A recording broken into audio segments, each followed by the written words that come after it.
नमस्कार बच्चों। अब हम नया अध्याय शुरू करने जा रहे हैं, वृत्त, जिसमें हम वृत्त के बारे में चीज़ें पढ़ने लगेंगे। देखो, सबसे पहले क्या होता है, आप लोगों ने अगर अपने आसपास अपने घर पर कुछ वस्तुएं देखी हो जो गोलाकार रूप में होती हैं। ये देखिए, यहाँ पे चूड़ी है, ये चूड़ी है, और इधर जो एक दूसरा चित्र है इसमें दिखाई दे रहा है ढक्कन, किसी बर्तन का ढक्कन है। दोनों में एक समानता है कि दोनों का जो आकार है, दोनों की जो आकृति है, वो आकृति दोनों की गोलाकार है। ये देखिए, अभी मैं मोटाई की बात नहीं कर रहा हूँ, वो बाद की बात है। ये गोलाकार है। उसी प्रकार से इसकी भी किनार देखिए, इसकी भी आकृति, ये भी गोलाकार है। तो ऐसे हमारे जीवन में बहुत सारी वस्तुएं हैं, जैसे पहिया। पहिए की खोज के बिना कुछ भी संभव नहीं था। जो ट्रांसपोर्टेशन है, जो सामान को एक जगह से दूसरी जगह पर ले जाते हैं हम लोग, अगर पहिया नहीं होता तो इसकी मदद के बिना हम आसानी से वस्तु को एक जगह से दूसरी जगह नहीं ले जा पाते। तो गोलाकार वस्तु में जैसे पहिया हो गया है। उसके अलावा हमारे पास हम देखते हैं सिक्का। जो सिक्के होते हैं वो कुछ गोलाकार नहीं होते हैं, लेकिन अधिकतर गोलाकार होते हैं। इस प्रकार अब हम क्या करते हैं, हम छोटे छोटे जो शब्द हैं वृत्त से संबंधित, उनको समझने की कोशिश करते हैं। हम पूरे अध्याय में वृत्त से संबंधित चीज़ें ही पढ़ेंगे। वृत्त होता क्या है? जैसा नाम बताया गया है कि इस अध्याय का नाम वृत्त है, तो वृत्त है क्या? तो पहले वृत्त को समझते हैं। वृत्त से पहले हम क्या करते हैं, कुछ बिंदु लेते हैं। मैंने यहाँ पे बहुत सारे बिंदु लिए हैं। अब बिंदु ऐसे भी हो सकते हैं, बिंदु की आकृति कैसी भी हो सकती है। बिंदु की आकृति नहीं होती है, सॉरी, बिंदु किसी भी अरेंजमेंट में रखे गए हैं। लेकिन यह ध्यान से देखिए, मैंने एक खास अरेंजमेंट लिया है जो ऐसे घूमता हुआ दिखाई दे रहा है, ठीक है। तो वृत्त क्या होता है, कोई मैं एक स्थिर बिंदु ले लेता हूँ। ये स्थिर बिंदु ले लिया, इससे मैं समान दूरी पर स्थित, समान दूरी पर मान लेते हैं इतनी सी दूरी ले रहा हूँ मैं, ठीक है। तो इस दिशा में मैंने ये बिंदु ले लिया, ये, फिर ये, फिर ये, फिर ये, समान दूरी पर सब दिशाओं में देखो। ऐसे इनके बीच भी बहुत सारे बिंदु होंगे, बहुत सारे अनंत। फिर मैं इस दिशा में बढ़ने की कोशिश कर रहा हूँ, आगे बढ़ता हुआ जा रहा हूँ, नीचे की साइड आ गया, अब वापस राइट साइड में जा रहा हूँ। तो ये जो बहुत सारे बिंदु है जो समान दूरी पर स्थित है, किससे? इस बिंदु से, जो ये है ना, ये वाला बिंदु, इस बिंदु से ये छोटे छोटे बहुत सारे बिंदु समान दूरी पर स्थित हैं। अगर मैं इन सभी छोटे बिंदुओं को जो समान दूरी पर स्थित है, किसी स्थिर बिंदु से, किसी स्थिर बिंदु से समान दूरी पर स्थित सभी बिंदु को मिलाने वाले बिंदु पथ को बना दूं, ये देखो मैंने सभी बिंदु को मिलाने वाला बिंदु पथ बना दिया है ये। तो इसे हम, इस बिंदु पथ को हम वृत्त कहते हैं। ये जो बिंदु पथ बाहर दिखाई दे रहा है ना, इसे हम वृत्त कहते हैं। ये जो ब्लू रंग का दिखाई दे रहा है, ये हमारा बिंदु पथ है, और इसी बिंदु पथ को हम वृत्त कहते हैं। आइए एक बार वापस देखते हैं। ये मेरा जो स्थिर बिंदु, ये बीच मेरा, इसको मैंने ओ कह दिया। जो मेरा ये ओ बिंदु है, ये स्थिर बिंदु है, फिक्स है, ये कहीं भी नहीं जाएगा, ये अपनी जगह पे फिक्स बैठा हुआ है। अब इसे समान दूरी पर देखो, ये दूरी है, मान लेते हैं ये दूरी x सेंटीमीटर है, तो फिर ये दूरी भी x सेंटीमीटर है। इसे समान दूरी पर जितने बिंदु दिखाई दे रहे हैं सारे समान दूरी पर स्थित हैं। ये x दूरी पर है, ठीक है। इस प्रकार से सभी समान दूरी पर स्थित हैं। इसको ले ले भी समान दूरी पर, इसको ले ले भी समान दूरी पर, इसको ले ले भी समान दूरी पर। ये सभी समान दूरी पर स्थित बिंदु हैं। अगर किसी स्थिर बिंदु, जो कि ये ओ बिंदु है, इससे समान दूरी पर स्थित बिंदुओं को मिलाने वाला बिंदु पथ को ही हम वृत्त कहते हैं। अगर मैं इन सभी बिंदु को मिला दूं, तो ये क्या हो गया, ये हमारा वृत्त हो गया है। जो ये दिखाई दे रहा है ये, इसी को हम वृत्त कहते हैं। ठीक है, तो वृत्त की परिभाषा क्या हो गई है, किसी स्थिर बिंदु से समान दूरी पर स्थित सभी बिंदुओं को मिलाने वाले बिंदु पथ को वृत्त कहते हैं। किसी स्थिर बिंदु, जो कि यहाँ पर O हो गया, से समान दूरी पर स्थित, ये नीले नीले जो बिंदु दिखाई दे रहा है ना, ये चारों तरफ, समान दूरी पर स्थित सभी बिंदुओं को मिलाने वाले बिंदु पथ को वृत्त कहते हैं। अब कोई यहाँ ये नहीं समझेगा कि ये जो दो बिंदु दिखाई दे रहे हैं, ये और ये, इसके बीच में केवल ये दोनों बिंदु और कुछ नहीं है, नहीं, इसके बीच में अनंत बिंदु बहुत सारे छोटे छोटे, जो हमें नॉर्मली हम जो अभी देख रहे हैं इसे में दिखाई नहीं दे पाएंगे। मतलब मेरे कहने का मतलब ये है कि हम नग्न आंखों से इन बिंदु को नहीं देख सकते हैं। सूक्ष्मदर्शी भी छोटा है, क्योंकि बिंदु की कोई विमा नहीं है, बिंदु की कोई साइज नहीं है कि बिंदु 5 सेंटीमीटर का या 1 सेंटीमीटर का, बिंदु की कोई साइज नहीं होती है। जितना इसको मैं जूम करता जाऊंगा उतने बिंदु आते जाएंगे। तो अगर दो बिंदु पास में भी ले लूँ, ये बिंदु और ये बिंदु, तो इन दोनों के बीच में भी अनंत बिंदु है। ठीक है, अब देखो, अब क्या है कि ये जो फिक्स बिंदु है, जब मैं फिक्स बिंदु कह रहा हूँ, क्योंकि जो समान दूरी पर स्थित अन्य बिंदु, ये जो दिखाई दे रही है ये वाले बिंदु, ये तो बहुत सारे हैं, तो इनका तो कोई फिक्स नाम नहीं होगा। लेकिन स्थिर बिंदु की बात कर रहे हैं तो स्थिर बिंदु का कुछ तो नाम होगा, और इसी स्थिर बिंदु को हम कहते हैं वृत्त का केंद्र। स्थिर बिंदु को वृत्त का केंद्र कहते हैं। जो यहाँ हम स्थिर बिंदु इसकी बात कर रहे हैं ना, इसी को हम वृत्त का केंद्र कहेंगे।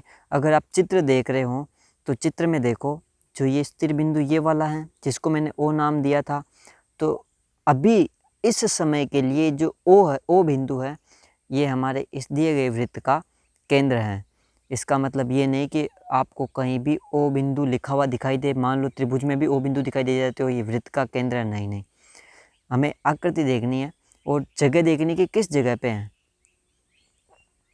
ये भी हो गया कि स्थिर बिंदु से, तो स्थिर बिंदु को मैंने वृत्त का केंद्र कह दिया। एक पॉइंट यहाँ और आ रहा है, समान दूरी, क्योंकि समान दूरी इसकी बात हो रही है ना, तो समान दूरी की बात भी आ रही है, तो इसका भी कुछ नाम हो सकता है या नहीं हो सकता है, जरूर इसका नाम दिया गया है, इसे हम कहते हैं त्रिज्या। और समान दूरी को वृत्त की त्रिज्या कहते हैं। केंद्र को हम इंग्लिश में कहते हैं सेंटर, और त्रिज्या को हम इंग्लिश में कहते हैं रेडियस। वृत्त का केंद्र, इसे हम इंग्लिश में कहते हैं CENT, सेंटर, और वृत्त की त्रिज्या को हम कहते हैं रेडियस। तो हम कभी कभी क्या करते हैं, वृत्त की त्रिज्या को रेडियस कहते हैं, तो इसको हम कभी कभी त्रिज्या को हम त्रिज्या बार बार ना लिख के R भी लिख देते हैं, तो इसे हम R से भी निरूपित करते हैं, स्मॉल r। कभी कभी बड़े R से भी निरूपित करते हैं, पर यह हमेशा नहीं, सवाल को देख के या फिर हम स्थिति को देख के हम बात करते हैं उस टाइम। अब हम अगले पद पे बढ़ते हैं, जो कि हमारा अगला शब्द है जीवा, जो वृत्त से रिलेटेड ही है। जीवा क्या होती है, देखो, वृत्त के ऊपर कोई भी दो बिंदु ले लो, ये मेरा वृत्त है, इस वृत्त के ऊपर मैंने कोई भी दो बिंदु ले लिए, इन दो बिंदुओं को मिलाने वाला रेखाखंड ये रहा, इसको हम जीवा कहते हैं। तो एक वृत्त में कितनी जीवाएं हो सकती हैं, यहाँ ध्यान से देखो, दो बिंदु के बीच रेखाखंड को जीवा कह रहे हैं, तो ये दो बिंदु हो सकते हैं, ये बिंदु हो सकता है, तो ये भी जीवा हो गया, ये जीवा हो गई, ये जीवा हो सकती हैं, ये जीवा हो सकती हैं, ये जीवा हो सकती हैं, ये जीवा हो सकती हैं, ये हो सकती हैं, ये हो सकती हैं, बहुत सारी, अनंत। तो एक वृत्त के अंदर अनंत जीवाएं हो सकती हैं। तो जीवा की परिभाषा क्या कहती है, वृत्त के ऊपर स्थित किन्हीं दो बिंदु के बीच रेखाखंड को हम जीवा कहते हैं, और उसकी जो लंबाई होती है वो जीवा की लंबाई होती है।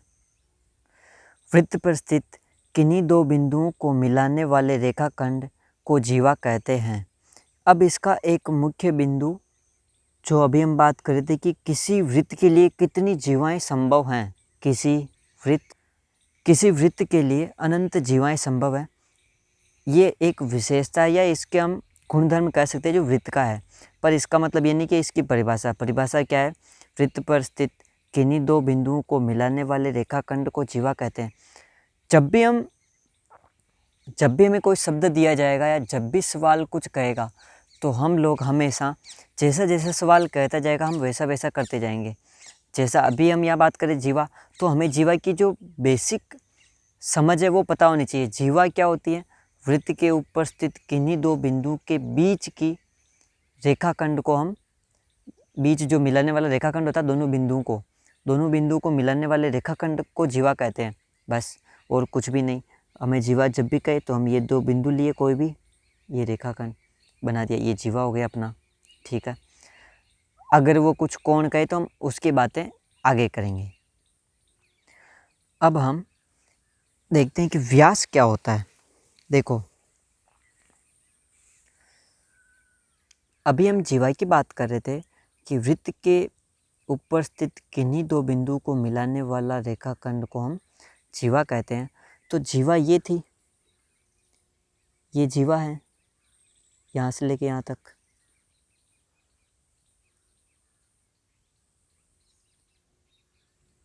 तो ये जीवा है हमारी।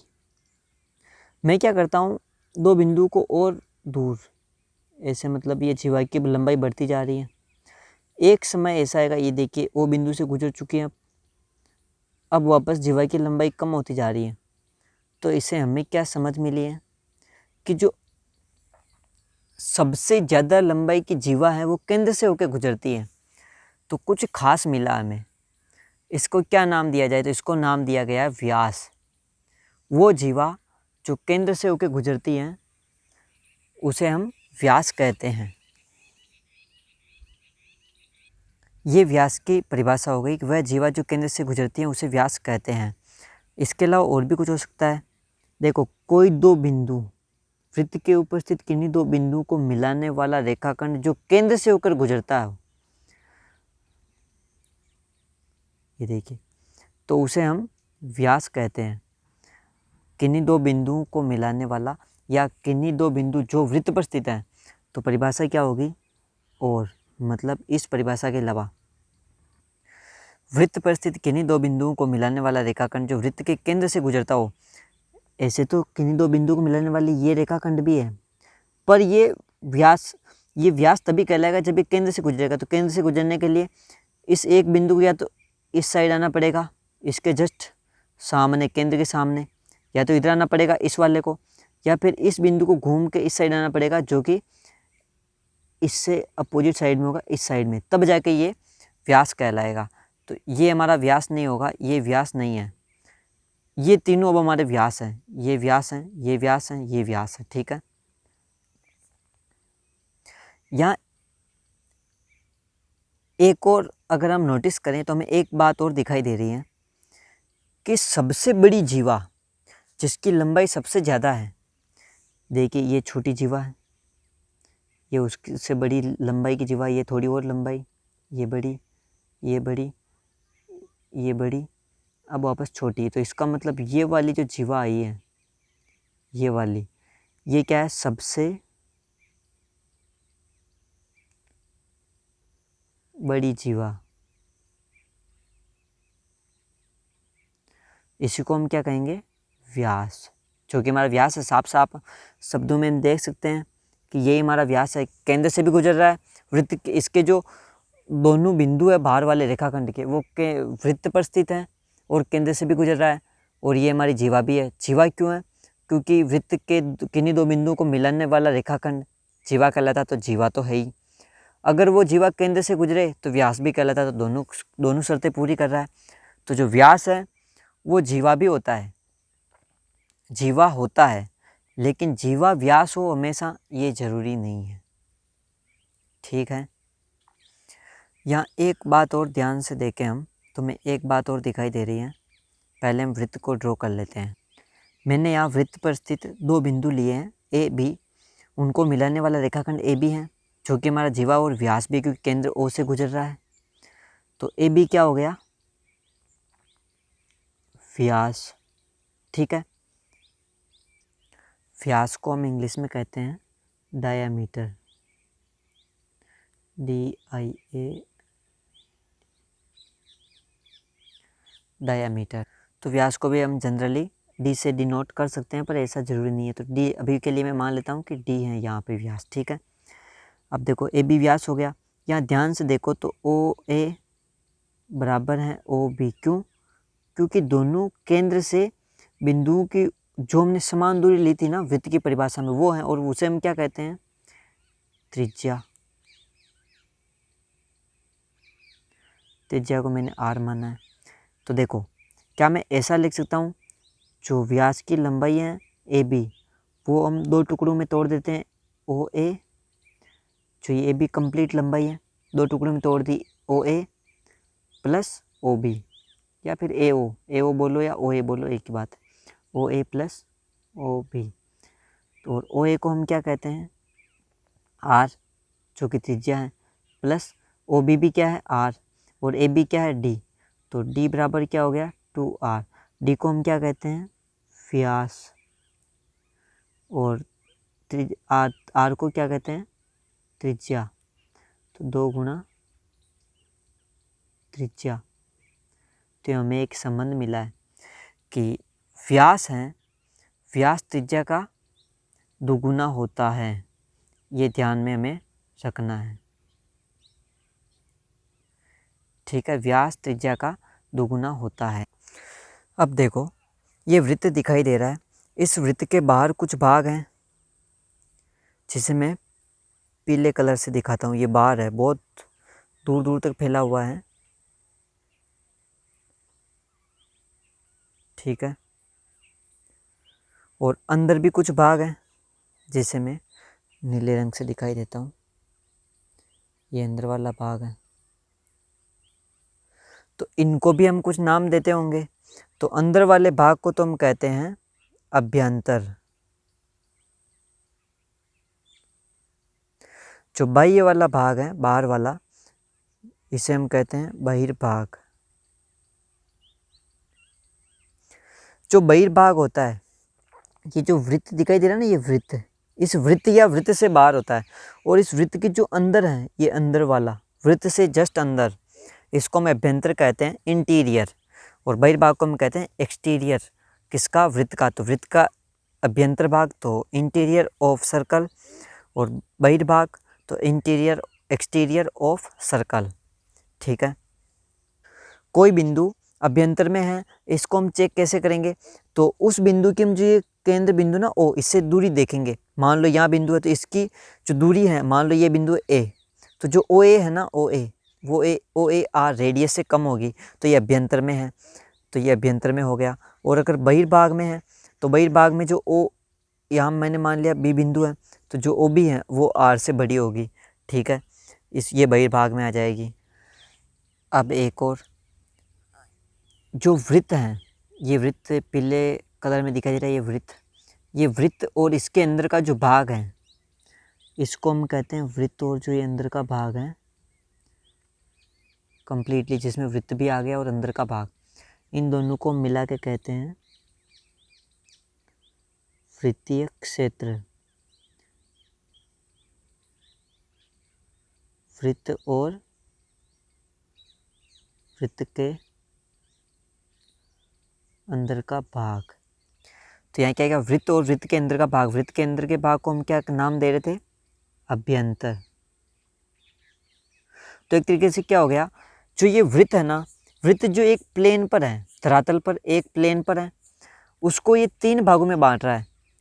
एक तो अभ्यंतर जो वृत्त के अंदर की साइड है, एक वृत्त वाला भाग, जो ये वृत्त है ना, ये वृत्त वाला भाग और वृत्त के बाहर वाला भाग, दोनों को हम एक साथ कहते हैं बहिर्भाग। तो ये 2 भागों में बांट रहा, अभ्यंतर और बहिर्भाग। और जो अभ्यंतर और अगर वृत्त को मिला दें, तो उस क्षेत्र को हम कहते हैं वृत्तीय क्षेत्र। ठीक है, व्यास में हम एक बात और देखते हैं कि जो ये ये ए से बी बिंदु को मिलाने वाला रेखाखंड जीवा है, सबसे बड़ी जीवा है। ये देखिए ये और दो बिंदु को मिलाने वाला ये भी कोई जीवा है। उसी प्रकार ये एक और जीवा है। ये सारे के सारी बड़ी जीवा है, पर ये अलग अलग बिंदु के बीच है और ये सभी व्यास हैं। तो ये सभी व्यास हैं और ये सभी समान हैं लंबाई में। तो जो सबसे बड़ी जीवाएं होती हैं वो कितनी होती हैं? एक वृत्त के अंदर अनंत होती है, जिसे हम, इसका नाम एक ही है व्यास। इसकी लंबाई बराबर होती है सबकी, लेकिन जीवाएं अनंत हो सकती हैं, सबसे बड़ी भी। ठीक है, क्योंकि इन बिंदु के बीच हो सकती है, इन बिंदु के बीच होते हैं, ऐसे बहुत सारे बिंदु हैं जिनके बीच ये जीवाएं हो सकती हैं। धन्यवाद।